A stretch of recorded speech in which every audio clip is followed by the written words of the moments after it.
Thanks for joining us on the CSP Hot Hands 15 Minutes of Flames edition of the podcast. My name is Brett Wiggins, and I get to serve as your host. We know sometimes you don't have a full hour to soak in every moment from our 60 minutes of fire. So we've created a condensed version of highlights for each episode for you to be able to enjoy. Your 15 minutes of flames begin now. Let's do it.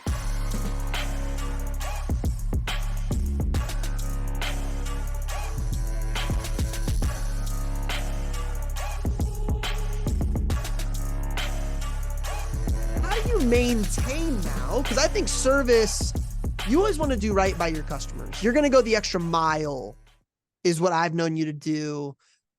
It's not above you to go personally deliver something to make something right, even if it means going out of your way. How do you maintain your client base when it is spread across such a wide geographical area now, multiple states, multiple regions, multiple time zones? So the service event program really is what I dived into. Just because it's an efficiency thing more than anything. And I still have those people that are like, hey, you used to come to my house. I'm like, yeah, that was how many years ago? We don't really do that now.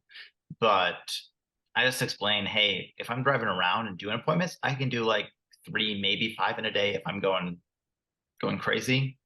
Yeah. But at my sharpening events, I have one this Friday with 15 people scheduled at it. So it's really being intentional on when I'm in areas and letting my customers expect. So my Michigan customers always expect that I'm there right around April, May. I'm doing sharpenings then. And then when I come up again right after Thanksgiving, those are the times they know I'm there. They know there's a cadence yearly that you're going to be around. So 2 questions on that then. When you do know that you have you're not going to be around in the spots that you're doing demos all the time. I think a lot of newer reps are almost like they're bringing up in-home sharpening as almost presenting it as a guarantee, where I think once you've been around a little bit, you kind of know to ease off that gas pedal on that. So how are you pre-framing that for your customers? 1, and then 2, how are you pre-framing the service event calendar for customers? Yeah. So the big thing realistically is where is your business of when you're doing service events versus service calls? When you got 200-300 customers, cool. Service calls are great. Go knock them out. It doesn't make sense to be at a service event unless you're with a bunch of other people doing it, and it's like dirt cheap, just something to get your feet wet and try it. And that's kind of your building phase of the business. Once you're at that like 800, 900, 1,000 customers, that's when you're more in that maintenance phase, where I've got just so many people in my CRM that I could just do service calls every day and I still wouldn't get through everybody. So are there any special situations that pop up with service when somebody is 8 hours away that you've learned how to handle creatively, that you're still able to fulfill and help that? And I don't want to say an annoying customer, but maybe just somebody that they're a little demanding of, hey, I need this. I need something in home, whatever. Yeah. So big thing is when I'm at a booth for your previous question and I'm talking to somebody, I'm like, hey, just, we do local sharpening a couple times a year. If it's an area that I'm actually going to service, I won't bring that up if it's not something I'm willing to do. So like we do a couple shows in Enid, Oklahoma. It's 2 hours away. There's like 3 shows there a year. I'm like, cool. We come here once a year, do a sharpening event. You just kind of expect that. They're like, okay, cool. Got it. Oh man, you just brought up something that I think is a huge opportunity for teams. Working with Trent Booth and the Veritas Leadership Group over the last decade has unlocked things within me that I never knew existed until they were coached out of me. If you're listening and you feel stuck or like you have another gear that you're having a hard time getting to, Trent's offering a free intro call to any of our listeners. I love Veritas because it's an amazing combo of mentoring and coaching. I get what I need when I need it most. It's also a flat monthly rate, which is awesome for anyone looking to give it a shot with no contract and no long-term commitment. Schedule a call with Trent today by going to linktree/CSP60. That's linktr.ee/CSP60. That's linktree/CSP60 with a dot before the two E's. And that's having all of your service events planned out for the entire year in advance. Because then, I mean, I'm sure those 3 shows aren't back to back to back. No. So being able as an example, in January saying, "Hey, we're here today. We'll be here in, March for this event and then July. However, our service event is in August for this area each year. We can schedule you for that, or I can give you the details to send your knives into the factory if you don't want to wait on that." I'm assuming that's the type of conversation. Yeah, generally for those out of state areas or out of home territory Yep. area, I tag the service event on right after the event. So like that Monday right after. So I can direct schedule people for it. Just be like, hey, cool, we have one coming up Monday. Do you want to come out? Yep. I'm already in the area anyway. I might as well just take around one extra day, take care of everyone, saves me the trip back. And I do also, if someone's just in an area I just will not get to. Like I have people up in like Traverse City, Michigan. I'm not getting up there that often. Right. That's it. For those of you that don't know, Rob, can you give us can you give us the mitten here? Can you show us where Traverse City is? Yes. Right there. Right up there. Yes. So for it sounds like it's just a lot of proper expectations, not being afraid to just be completely honest and upfront about what your plan is. Correct. I also How have a lo- customer that Go lives ahead. in like China, Michigan, which is way over here. I didn't even know this existed. This is great. Yep, China, Michigan. It's near Port Huron. Um, and I'm just like, they're like, hey, you came out to our house last time. We wanted to buy some stuff. I'm like, yeah, that was like 4 years ago. And I just don't have time to get out there when I'm only in state for like a week and a half. However, I have this event which is only an hour from you. If you want, come in here, or I can happily give you all the info on how to get them sent back to the factory, get them serviced, what'll serve you better. And some people just are not willing to drive 20, 30 minutes an hour. I'm like, Yeah. well, I drove 14 to get here. So let's switch gears to another one of your strongest traits. And I knew this already, but based on the questions coming in, it was clear that this is known across the board. You're known for consistency, man. It's one of your most impressive traits. What do you think drives you to be so consistent, and how did you build that habit? realistically, when I started, I was not that push rep. I did a couple times I got like near 10 grand. I'm like, cool, awesome. I worked with David Scoggins for coaching for a summer. Yep. And we talked about how do I have a big push. And so I went out, I did 200 phone calls on Saturday, did another 200 calls on Sunday. The terrible thing for Saturday was I didn't book anyone until my like 81st phone call. That was my first appointment I booked. Demoralizing. Yep, got my second appointment booked on call 111. And it ended up with like 13 scheduled that day. But so I did postcards for my customers. I did a couple shows. I did appointments. I did 13 in-home sharpening appointments in one day. Whew. That's it. For those of you that haven't done, maybe you're an up and comer and you haven't done service calls yet. I mean, that's driving to each house and doing a demo and sharpening 13 times in a day. Did you use window scheduling, or was it specific Yeah, to?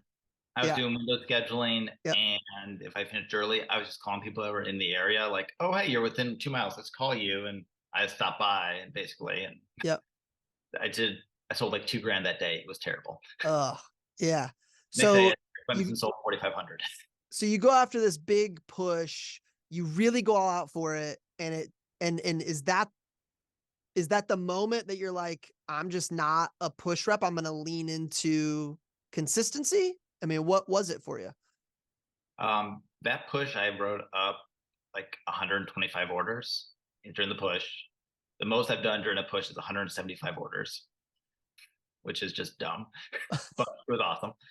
Um, but that was how I figured out how I could grow my business. Because I can Mm, only do so much every single week without just like feeling like I'm burning myself out. yep, So if I set up something where I'm doing something work related every week, because it keeps me where I don't have to restart everything. Because there's always that lag when you come back from vacation of I for don't have to sure. right now, and I have to do phone time, not do shows. So if I'm going on a trip, I have a service event scheduled right after I get back that all the marketing is going out while I'm gone. So I come back and I can jump right into an event. As long as I constantly have stuff ahead of me ready to go, I'm never in that like restart mode. If How that long makes did it take you to learn that, Rob? Oh, that took a long time. Yeah. Yeah. And it's funny because like I feel like we go through this cycle of like, okay, we realize there's a problem, but we don't know the answer.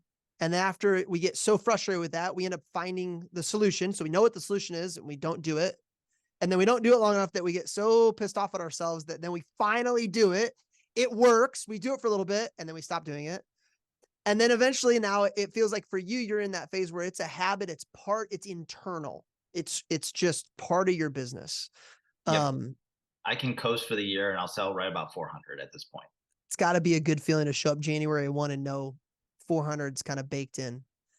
And you're known for closing lots of orders at the booth. I mean, your orders per day are often in the double digits. What are some tips for increasing your closing percentage at the booth, but also maximizing how many interactions you have each day you're at the booth? Yeah. In terms of interactions, it's just getting people to come over and look at us. It's have wave at everybody, say hi to everybody, Yeah. interact with them. I'm not the most like verbose, loud, hey, what's up?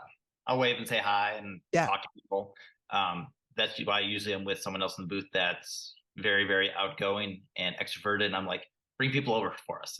And I just let them do That's their so good for the group to hear because I think there are a lot of introverts that are maybe like, oh, it's just not my personality to say hi to every single person that walks by. You're saying you get it done even without faking that, right? I will still say hi to people. I'll wave at people. I try and pet all the dogs that walk by the booth. It's great.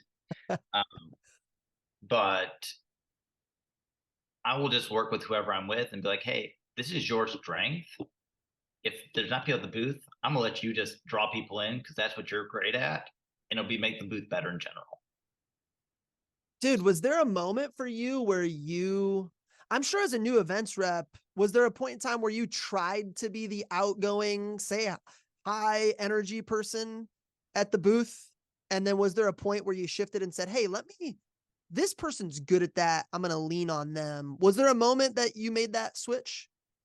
That was pretty early on because it doesn't come across as authentic if that Yeah. you're trying to be something you're not. And Yep. I'd rather have my customers have that connection with me of what I actually am. I love, dude, I love the idea of I'm a big fan of doubling down on strengths versus let's improve our weaknesses. We shouldn't be unaware of our weaknesses, but it sounds like you are. You're completely aware. You're also aware of, hey, here's my teammate's strengths. So let me ask you this. If that's your conversation with your teammate in the booth of, hey, this is your strength, as an introvert, what's something that's one of your strengths that you find yourself helping your teammates with? One of my things is keeping people around the booth and Mm, interacting with them. Because when people are walking by and they see that people have stopped and are interacting, even if they're not the most qualified people, they're like, what are they doing? I want to be part of whatever's going on, and more people will come over. mm. So So I love that. Just the awareness of, hey, okay, we're working in the booth today. Here's my strengths. Here's yours. How can we work together to benefit not only each other, but our customers too? mhm, exactly. How do you maximize your closing percentage without rushing through it and not taking care of the customer? What are some things that mindset or strategy or pitch that help you be able to do that? So it I feel it's just being authentic with the customer and meeting them where they're at. A lot of reps are not willing to like drop down properly, or they're not willing to let a customer buy a single piece. So we had Anthony Caetti, who is was our like new guy on the team forever because we didn't have anyone else below him. But he has a great average order, but he was closing on average at an event 1.2 orders per day. Mm. And it was like a $900 average order, which is great, but you're letting all those other people walk. And how many times do we have someone that buys a replacement table knife? They come back a year later and they buy a flatware chest, a cookware system, and it There's becomes our power. I've heard many times the road to Hall of Fame is paved with lots of order forms, and there's power in that. Like I had a guy that bought replacement super shares from me in 2018. He came to the state fair this year, talked to Philip Tice, and bought a flatware chest that I got credit for. Nice.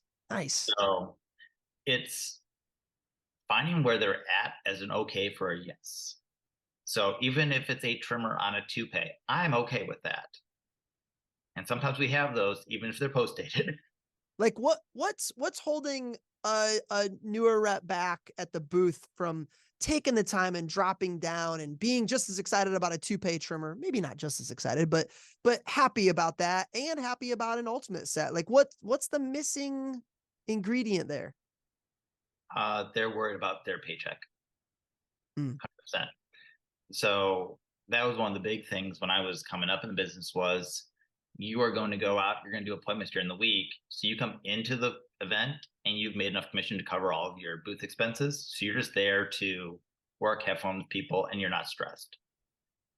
Because when you're worried about like, oh, this show's going to cost me $1,000, how do I make $1,000 real quick?